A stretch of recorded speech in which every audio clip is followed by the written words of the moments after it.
TG Plus News edizione di Venezia, buonasera. Apriamo il nostro notiziario con la cronaca.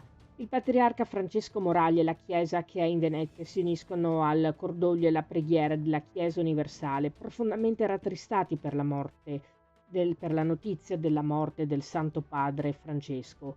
Rimane indelebile in noi, si legge in una nota, la memoria della sua testimonianza e dedizione al ministero petrino, a cui si è dedicato fino alla fine con grande e piena generosità. Con animo grato custodiamo il ricordo della sua visita alla nostra Chiesa, in particolare della partecipata, raccolta e viva Eucaristia che presiedette in piazza San Marco. Il patriarca Francesco invita le autorità, i presbiteri e i diaconi, i consacrati e le consacrate, tutti i fedeli laici del patriarcato, a unirsi a lui per la veglia di preghiera che guiderà oggi, 22 aprile, alle ore 20:45 nel Duomo di Mestre. Il patriarca ha inoltre chiesto che venga inserita nella celebrazione delle Sante Messe una preghiera particolare in suffragio e disposto che alle ore 15 di oggi venissero suonate al lutto le campane di tutte le chiese del patriarcato. Cambiamo argomento.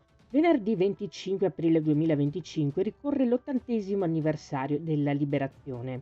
Il comune di Mirano, decorato al valor militare, invita la cittadinanza alla cerimonia di commemorazione istituzionale che quest'anno sarà contraddistinta dalla scopertura di una targa in memoria dei martiri di Mirano. Dopo la cerimonia in piazza Martiri, una rappresentanza delle autorità con il gonfalone del comune e relativa scorta si recherà al cimitero di Mirano e in via Luneo per deporre le corone d'alloro. Il 25 aprile rappresenta il momento centrale del programma Resistenze, organizzato dal Comune per celebrare l'80° anniversario di liberazione d'Italia dal nazismo e dal fascismo 1945-2025. Il percorso per onorare questa importante ricorrenza ha avuto inizio già lo scorso dicembre con la celebrazione della giornata della memoria dei martiri della città di Mirano. Proseguirà per tutto il 2025 con un calendario di eventi e manifestazioni che coinvolgono tutti gli istituti scolastici del comune, la cittadinanza, storici, enti ed associazioni del territorio. La Giunta Comunale di Venezia ha approvato la delibera che dà il via a un intervento di qualificazione profonda di uno dei punti verdi più importanti del quartiere, il parco di via Tasso. L'intervento prevede una serie articolata di opere che puntano a valorizzare il parco sotto ogni aspetto, tra cui il rinnovo dell'area giochi per i bambini, la creazione di una nuova area attrezzata per lo sport all'aria aperta, la realizzazione di 2 aree cani dedicate, l'inserimento di aiuole fiorite e la messa a dimora di nuove piante, la sistemazione delle pavimentazioni sconnesse. L'investimento è di oltre 210.000 euro, oltre a oltre 8.000 euro di oneri della sicurezza. Questo intervento completa un percorso già avviato sul fronte della sicurezza, spiega l'assessore alla sicurezza Elisabetta Pesce. A fine 2023, infatti, si erano conclusi i lavori per l'installazione di 4 nuovi occhi elettronici.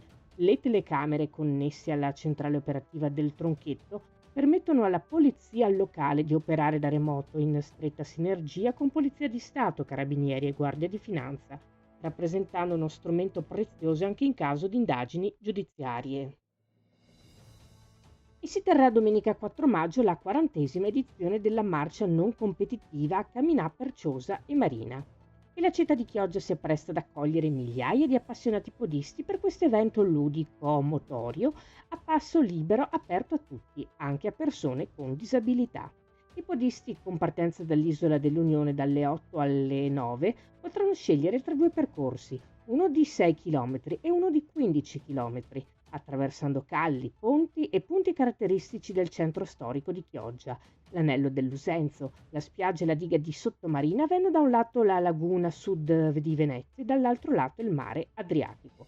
L'evento festeggia anche il 50° anniversario della FIASP, Federazione Italiana Amatori Sport per Tutti, che segnerà il trofeo del cinquantenario. Per partecipare è richiesto un contributo di 3 euro, per chi non è socio FIASP 3,50 euro.